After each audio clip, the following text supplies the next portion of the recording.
Hello friends, welcome to prep IAS. आप सभी लोगों का प्रेप आईएएस पे स्वागत है।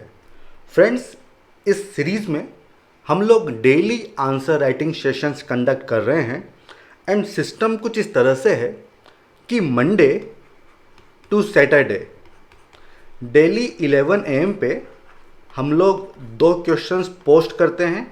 कहाँ पर? हमारे टेलीग्राम चैनल पे एंड यूट्यूब कम्युनिटी पे। और आपसे उम्मीद करते हैं, आपसे एक्सपेक्ट करते हैं कि आप उन दोनों ही क्वेश्चंस को अटेम्प्ट करेंगे। उसके बाद नाइट में हम लोग उनका डिस्कशन कर रहे हैं। इसके बाद आपको मॉडल आंसर्स भी हम लोग प्रोवाइड करवा रहे हैं।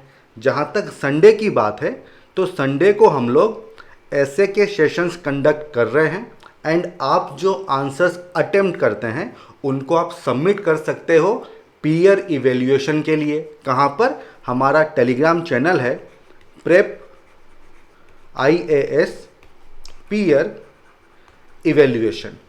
एंड देखिए, इसका लिंक आपको इस वीडियो के डिस्क्रिप्शन बॉक्स में भी मिल जाएगा। ठीक है, तो ये तो हो गई इन्फॉर्मेशन। अब हम आते हैं हमारे आज के सेशन के ऊपर। देखिए, आज के सेशन में हमने 2 क्वेश्चन लिए हैं और ये दोनों क्वेश्चन बिलोंग करते हैं GS4 एथिक्स से। एक 10 मार्कर है और एक केस स्टडी है 20 मार्कर। इसी तरह का फॉर्मेट आता है। ठीक है, तो दोनों को 1 बाय 1 हम डिस्कस करेंगे। आपके जो भी इश्यूज हैं आप डायरेक्टली कमेंट सेक्शन में या फिर चैट बॉक्स में लिख के मुझसे पूछ सकते हो। मैं डेफिनेटली सबका रिप्लाई करूँगा। ठीक है, और हमेशा की तरह इस वीडियो के एंड में एक लर्नर की आंसर शीट भी हम लोग डिस्कस करेंगे ताकि आपको आइडिया लग जाए कि किस तरह से आपको इन आंसर्स को, इन क्वेश्चंस को अटेम्प्ट करना है। ठीक है, तो चलिए शुरुआत करते हैं हमारे आज के इस सेशन की। फर्स्ट क्वेश्चन एक 10 मार्कर है। 150 वर्ड्स में आपको इसको अटेम्प्ट करना है। देखिए क्वेश्चन क्या है, ह्यूमन बिहेवियर, इसके ऊपर क्वेश्चन पूछा गया है। ये आपके सिलेबस का पार्ट है। Flows from 3 main sources, desire, emotion and knowledge.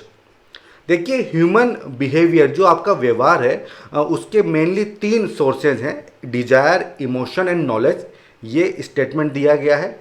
In this context analyse that the efforts toward which of these 3 sources should be targeted to direct people's behavior against female foeticide in India. देखिए, काफ़ी बड़ा ये statement है लेकिन इसको समझना बहुत ज़रूरी है और काफ़ी लोगों को समझ में नहीं आया होगा। तो इसको 2 से 3 बार आप पढ़िएगा तब इसको आपको समझ में आएगा। उसके बाद आपको अप्रोप्रिएट रीजंस भी देने हैं। देखिए, पूछा क्या गया है, पूछा ये गया है कि जब भी आप ह्यूमन बिहेवियर की बात करते हैं तो उसका मेन सोर्सेज क्या होते हैं? Desire, emotion and knowledge. And देखिए, जो सोशल एविल है फीमेल फोर्टिसाइड, ये बेसिकली बिहेवियर की वजह से ही होता है। तो क्वेश्चन ये पूछा गया है कि अगर आपको इसको ख़त्म करना है, इसको टारगेट करना है, इस बिहेवियर को, तो इसके जो 3 सोर्सेज हैं, डिजायर, इमोशन एंड नॉलेज, इसमें से किसको आप सबसे ज़्यादा जो है फोकस करोगे? Efforts towards which of these, इनमें से 3 पे आप ज़्यादा एफर्ट करोगे ताकि ये जो बिहेवियर है जिसकी वजह से फीमेल फोर्टिसाइड वगैरह होते हैं ये कम हो जाए। ये इस क्वेश्चन में पूछा गया है। अब देखिए, यहाँ पे आपको ये चीज़ समझनी होगी कि यहाँ पे बात हो रही है बिहेवियर की, उसके 3 सोर्सेज हैं और ये बिहेवियर किस तरह से फीमेल फोर्टिसाइड को अफेक्ट करता है ये भी आपको बताना होगा। इस क्वेश्चन की डिमांड है, पहले ये तो बताइए कि बिहेवियर किस तरह से अफेक्ट कर रहा है, उसके बाद आप बताइए कि इनमें से कौन सा एलिमेंट ऐसा है जो आपकी नज़रों में सबसे इम्पोर्टेंट है और जिस पे हमको ज़्यादा फोकस करना चाहिए। ठीक है, तो देखिए, थोड़ा सा कंफ्यूजिंग ये क्वेश्चन है लेकिन अगर आप इसको सही से पढ़ेंगे, फोकस के साथ पढ़ेंगे, थोड़ा दिमाग लगा के पढ़ेंगे, तो ये जो डिफरेंट पार्ट्स हैं इसको आप आराम से आप पता कर लोगे। देखिए, ये जो स्टेटमेंट है ना कि human behaviour flows from 3 main sources, ये बेसिकली किसकी फिलोसॉफी है? ये है प्लेटो की, और ये आपने पढ़ा भी होगा।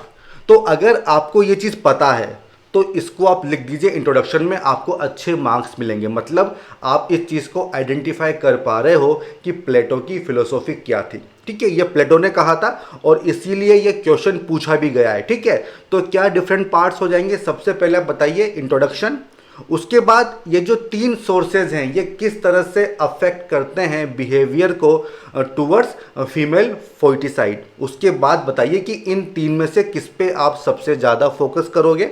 उसके बाद आपको कंक्लूड करना होगा। तो ये इस क्वेश्चन की डिमांड है। अब देखिए ये 10 मार्कर है, ठीक है, 150 वर्ड्स में आपको लिखना है, तो कंटेंट ज़्यादा नहीं होगा, तो ये पॉइंट्स आपको यहाँ पे लिखने होंगे।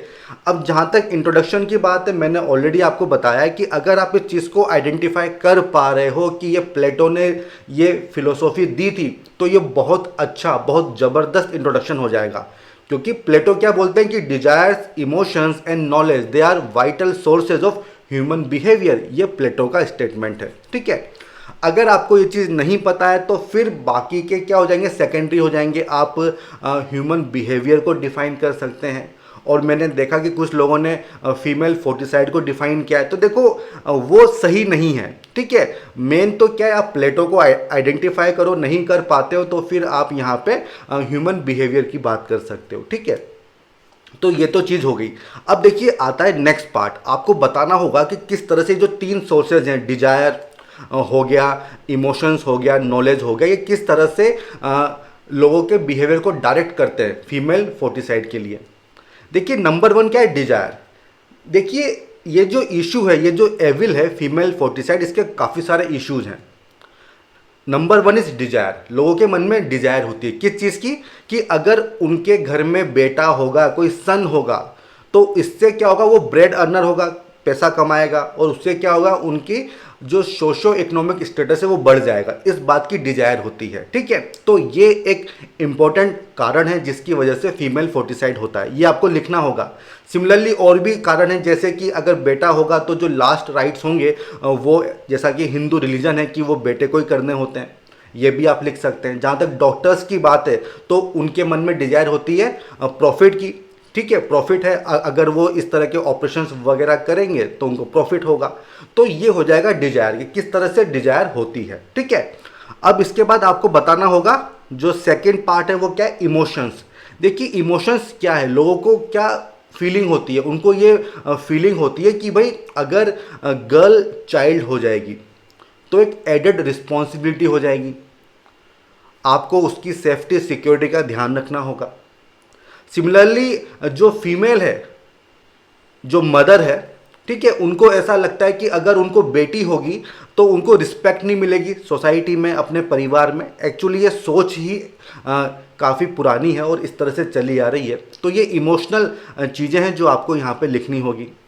देन थर्ड पार्ट क्या है, नॉलेज।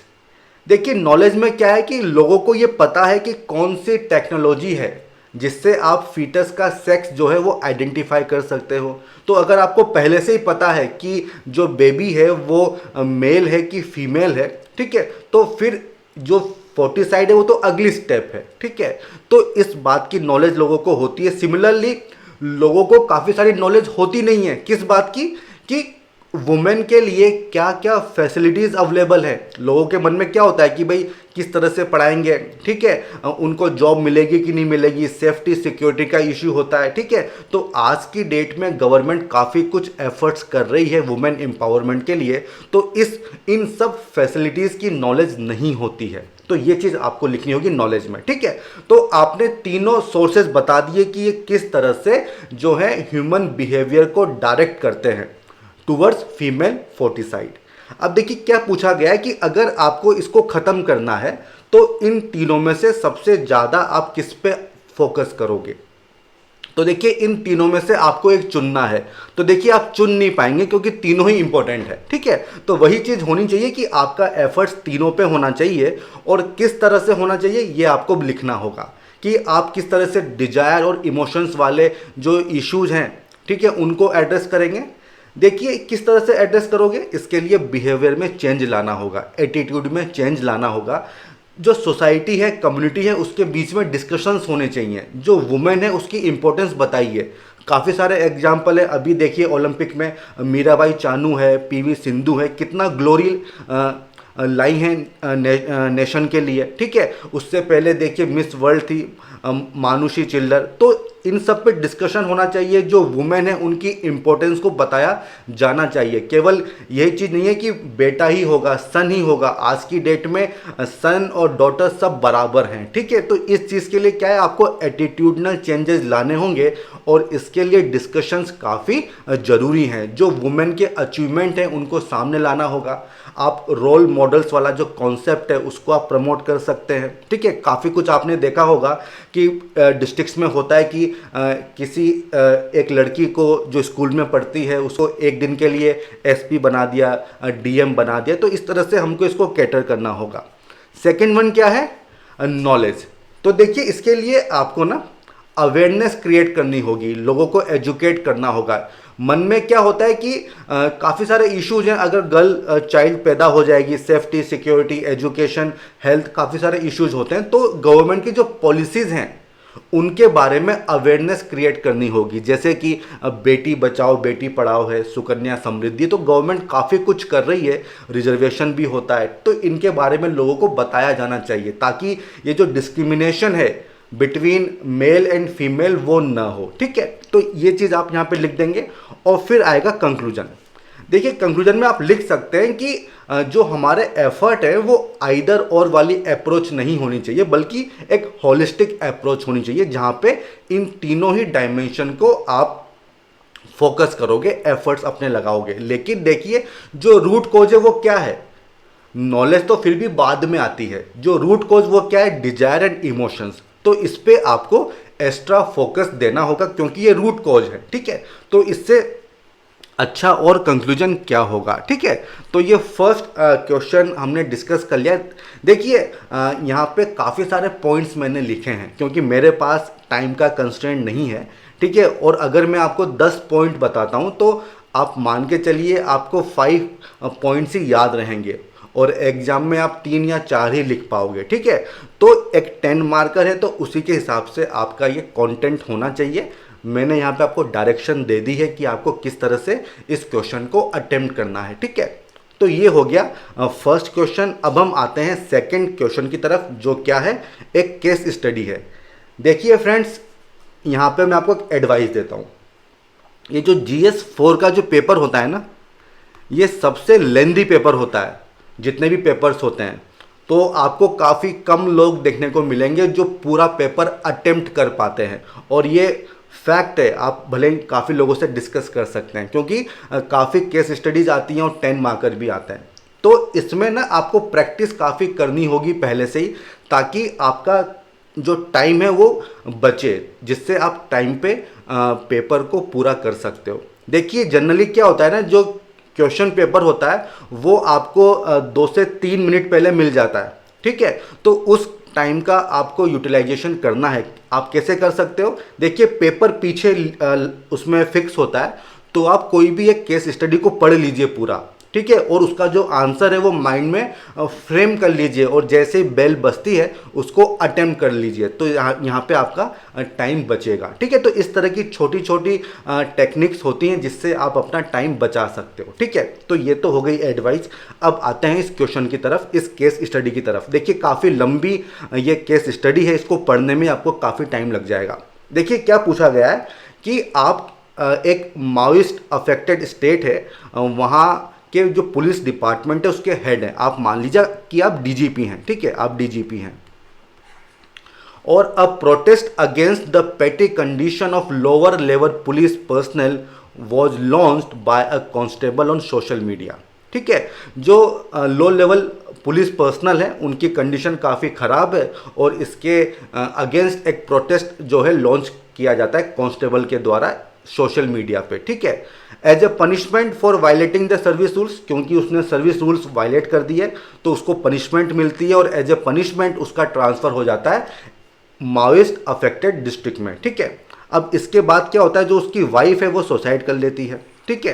तो ये इशू काफ़ी बड़ा बन जाता है, ठीक है। ट्रांसफ़र हुआ, उसके बाद उसकी वाइफ ने सुसाइड कर लिया। इससे क्या होता है, प्रोटेस्ट और बढ़ जाता है, एक स्टेट वाइड एजिटेशन की शेप ले लेता है, जिसमें क्या है काफ़ी सारे कांस्टेबल्स और उनकी जो फैमिली हैं वो पार्टिसिपेट करते हैं, ठीक है। And marching to state capital causing the law and order situation. ठीक है, जो स्टेट कैपिटल है उसी तरफ मार्च करते हैं और इससे लॉ एंड ऑर्डर सिचुएशन जो है वो क्रिएट हो जाती है। ठीक है, some of the constables are also trying to threaten the government with the warnings of joining the Maoist. कुछ कांस्टेबल्स ऐसे हैं जो कि गवर्नमेंट को धमकी दे रहे हैं, उसको थ्रेटन कर रहे हैं कि वो माओइस्ट को ही ज्वाइन कर लेंगे। तो ये चीज़ तो देखिए काफ़ी गलत है, क्योंकि पुलिस डिपार्टमेंट में डिसिप्लिन, भले पुलिस हो या फिर आर्मी हो, डिसिप्लिन बहुत इंपॉर्टेंट होता है।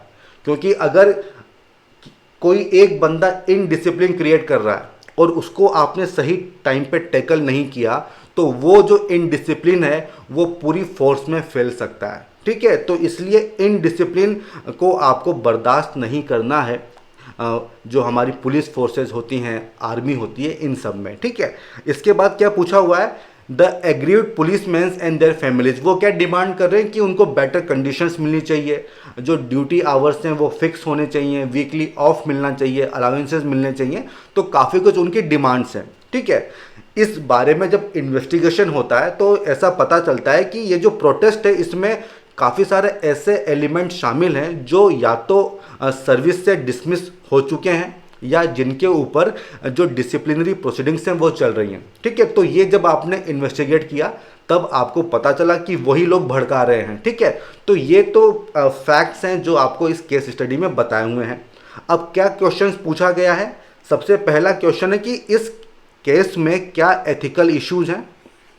दूसरा, इस ये जो सिचुएशन है इसको आपको इमीडिएटली रिजॉल्व करना है, तो आपका कोर्स ऑफ एक्शन क्या होगा। ठीक है, अब देखिए आप डीजीपी हैं तो काफ़ी कुछ पावर होगी आपके पास। ठीक है, और तीसरा कि ऐसी सिचुएशन फ्यूचर में न हो तो उसको अवॉइड करने के लिए आप क्या मेजर्स लेंगे, मतलब लॉन्ग टर्म सोल्यूशन क्या होगा। तो ये 3 डिफरेंट पार्ट्स हैं जो इस केस स्टडी में पूछे गए हैं। आई होप आप इस केस स्टडी को समझ गए होंगे। ठीक है, यहाँ पे मेन इशू क्या है कि डीजीपी के सामने वो इशू ये है कि एक तरफ तो एज ए डीजीपी उनको लॉ एंड ऑर्डर सिचुएशन को मेंटेन रखना है, डिसिप्लिन को मेंटेन रखना है, दूसरी तरफ उनको ये जो पुलिस पर्सनल्स हैं इनका भी ध्यान रखना है, इनकी जो नीड्स हैं इनका भी ध्यान रखना है, इनकी जो फैमिलीज हैं उनका भी ध्यान रखना है। तो यही चीज़ आप लिख सकते हो इंट्रोडक्शन में। ठीक है, कि किस तरह से इंट्रोडक्शन होना चाहिए।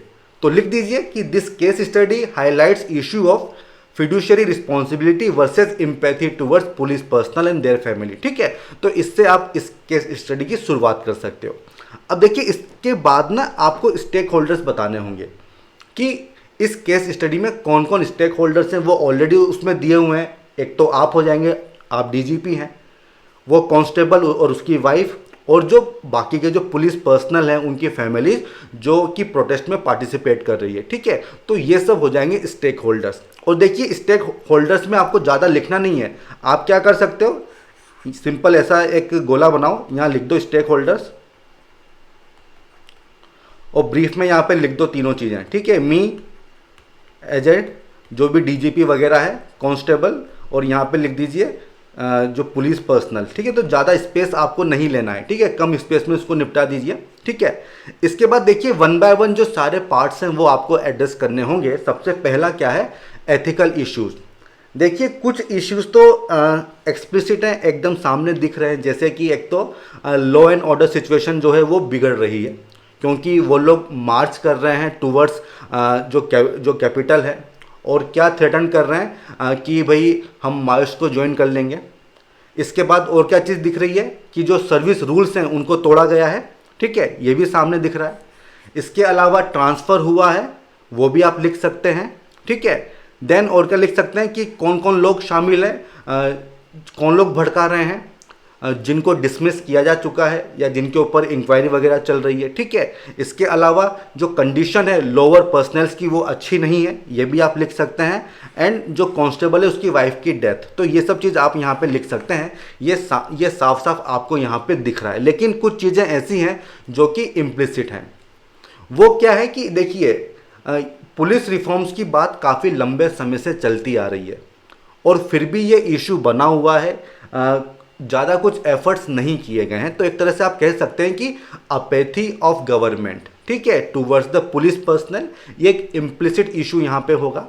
देन देखिए पुलिस की नौकरी में टेंशन स्ट्रेस काफ़ी रहते हैं, ठीक है, और ये आपको ज्वाइन करने से पहले ही पता होता है। तो अगर आपके पास इमोशनल इंटेलिजेंस नहीं है कि किस तरह से इन इश्यूज़ को आप सॉल्व करोगे, क्योंकि देखिए family life, personal life and professional life में बैलेंस बनाना थोड़ा आसान नहीं होता है पुलिस में, ठीक है। तो वहाँ पे इमोशनल इंटेलिजेंस बहुत इंपॉर्टेंट होती है, तो उसका अभाव यहाँ पे दिख रहा है जो लोअर लेवल के जो ऑफिसर्स हैं उनके बीच में, जो कांस्टेबल्स हैं उनके बीच में।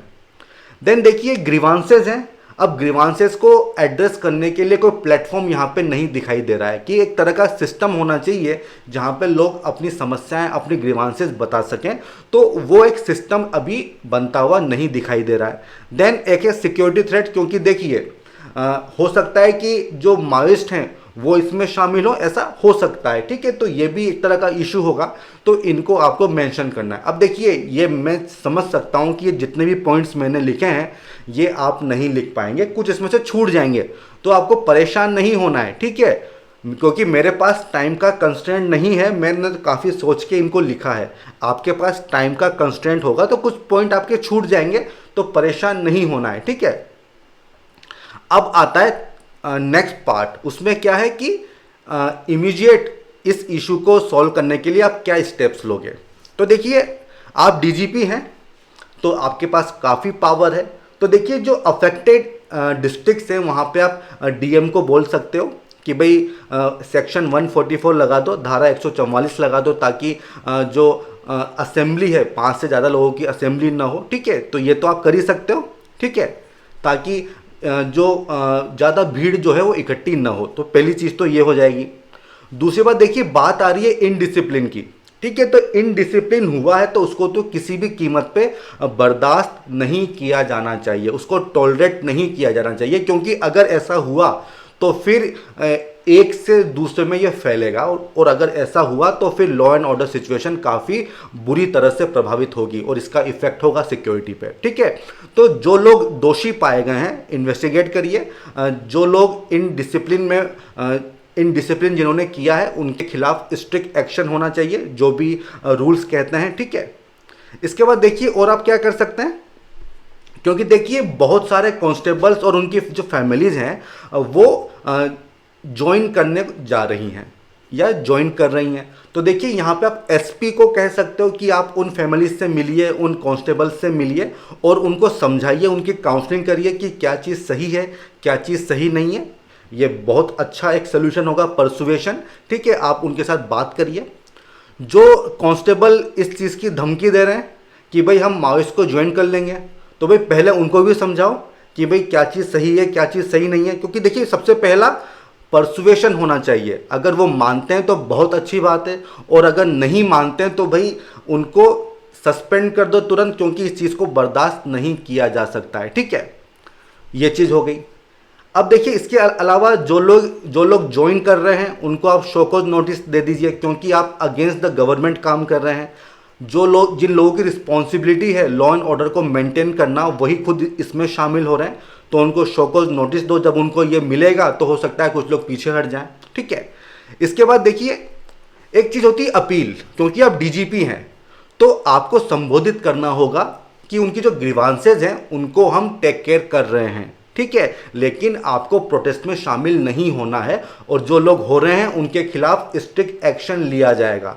तो एक तरह का आप चाहें तो मीडिया का यूज़ कर सकते हैं, प्रेस कॉन्फ्रेंस वगैरह कर सकते हैं, ठीक है। तो एक तरह से मैसेज जाना चाहिए कि आपकी जो ग्रीवांसेज हैं, ठीक है, उनको हम एड्रेस करेंगे, अश्योरेंस मिलना चाहिए ताकि वो लोग इसमें शामिल ना हो। अब देखिए आपके स्टेट के जो पुलिस पर्सनल हैं, और देखिए मैक्सिमम तो लोअर लेवल वाले ही होते हैं, क्योंकि पिरामिड आपको पता ही है कि पुलिस का स्ट्रक्चर किस तरह से होता है, इस तरह से होता है। तो जो लोअर लेवल पर्सनल हैं वही इसमें शामिल है, तो आपके स्टेट में लॉ एंड ऑर्डर सिचुएशन बिगड़ सकती है। अब क्योंकि जो रिस्पॉन्सिबिलिटी जिन ऑफिसर्स के ऊपर है, कांस्टेबल्स के ऊपर है, वो खुद ही शामिल हैं, तो आप क्या करो, जो बगल वाले स्टेट्स हैं या फिर सेंटर से आप बात करो एडिशनल फोर्सेस के लिए, तो ये भी चीज़ आपको करनी चाहिए, ठीक है। तो एक एक करके जितने भी इश्यूज हैं उनको यहाँ पे रिजोल्व करने की हम कोशिश कर रहे हैं, ठीक है। इसके बाद देखिए यहाँ पे एक एस्पेक्ट और है, वो ये, क्योंकि माओइस्ट वाला एंगल यहाँ पे है, तो वो भी चीज़ आपको देखनी होगी। जिन लोगों को सस्पेंड किया गया है, जिनके ऊपर डिसिप्लिनरी प्रोसीडिंग्स वगैरह हुई हैं, तो इंटेलिजेंस सर्विस को आपको उनके पीछे लगाना होगा, ताकि वो लोग क्या कर रहे हैं, क्या वो माओइस्ट से मिल रहे हैं, क्या कर रहे हैं, तो इनके बारे में आपको पता होना चाहिए। तो ये काम भी आपको करना होगा, ठीक है। इसके बाद देखिए वो जो कांस्टेबल है उसकी वाइफ की डेथ हुई है, तो यहाँ पे आप कंपैशन और एम्पैथी शो कर सकते हैं। किस तरह से कि कंपनसेशन के लिए आप गवर्नमेंट को बोल सकते हो, गवर्नमेंट को रिक्वेस्ट कर सकते हो कि जो कांस्टेबल है जिसकी वाइफ की डेथ हुई है, तो उनको प्रॉपर कंपनसेशन वगैरह मिलना चाहिए। इससे क्या होगा कि जो लोगों का गुस्सा है, जो कांस्टेबल का गुस्सा है, वो काफ़ी कम हो जाएगा, ठीक है। तो इस तरह की जो टैक्टिक्स होती हैं इनको आपको यूज करना होगा। तो ठीक है, ये तो हो जाएगा कि इमीडिएटली आप किस तरह से इसको रोकोगे। अब आता है कि लॉन्ग टर्म मेजर्स, ताकि ये फिर से दोबारा न हो।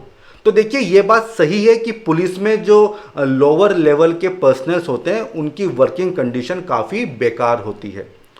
क्यों होती है? क्योंकि देखिए अगर आप सेक्शन 22 देखेंगे तो उसमें यह कहा गया है कि police officer is always on duty, उसको छुट्टी वगैरह नहीं मिलती है।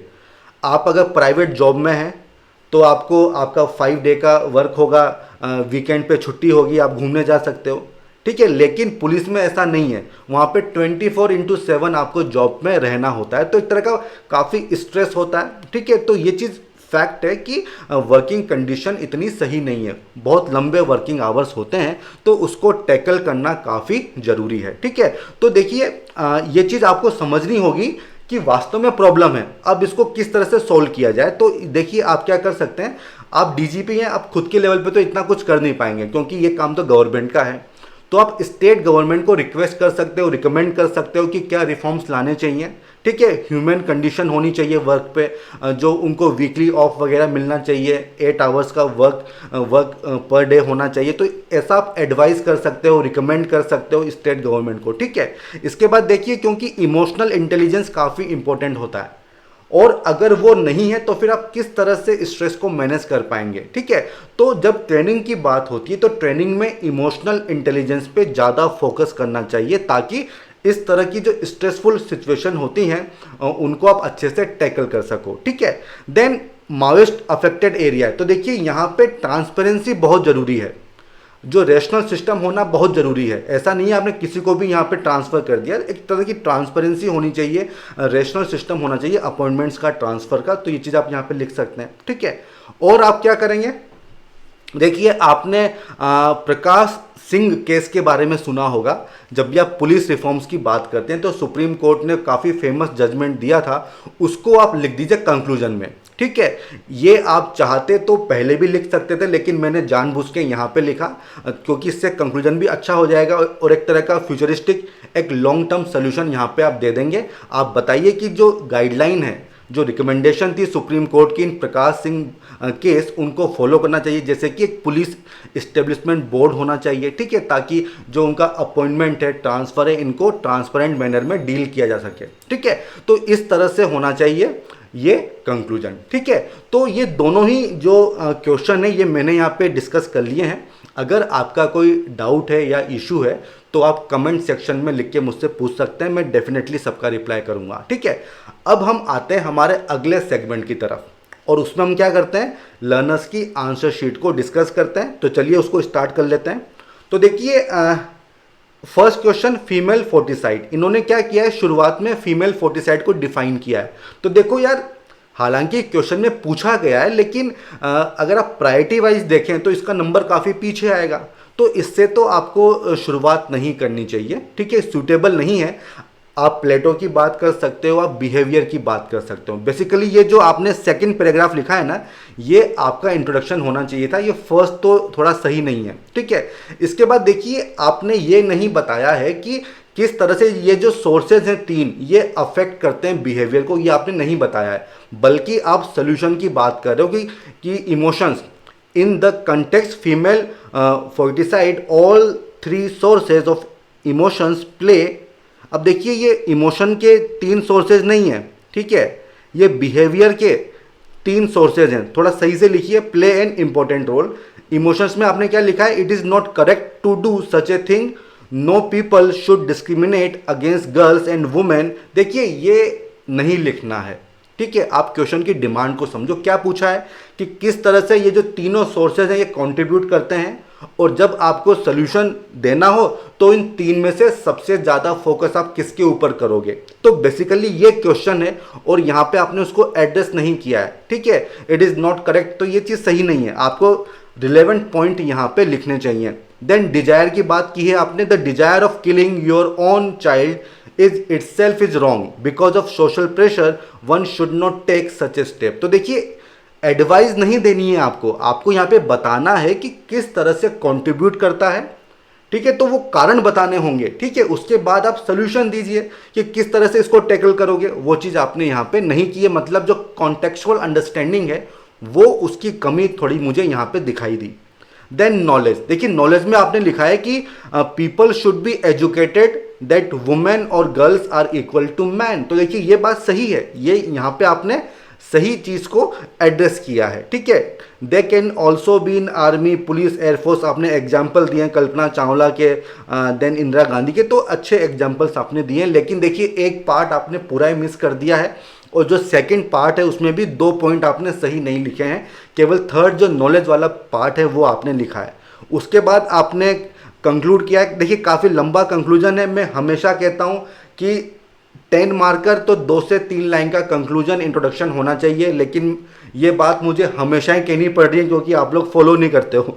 तो भाई ऐसा मत करो यार, ठीक है, इसको फॉलो करो, इसका फ़ायदा मुझे नहीं होगा, आप ही को होगा। ठीक है, मेरा तो जो होना था हो गया, लेकिन आपका काफ़ी कुछ हो सकता है। ठीक है, तो उसको फॉलो करो आप, जो आपका कंक्लूजन थोड़ा छोटा होना चाहिए।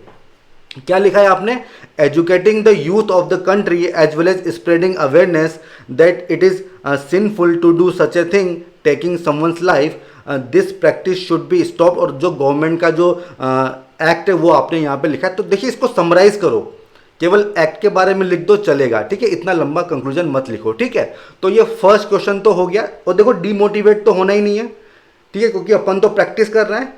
जो आपके फॉल्ट्स हैं, जो गलतियां हैं, उनको रिपीट मत करो, उनको इंप्रूव करो। ठीक है, तो होगा क्या, अपना सिलेक्शन हो जाएगा। ठीक है, वही चीज़ हमको यहाँ पे करनी है। अब आते हैं सेकंड क्वेश्चन के ऊपर, केस स्टडी के ऊपर। तो देखिए यहाँ पे इन्होंने शुरुआत की है कि I am a head of police department in a Maoist affected state, a protest relating to facilities regarding to the constables create law and order situation.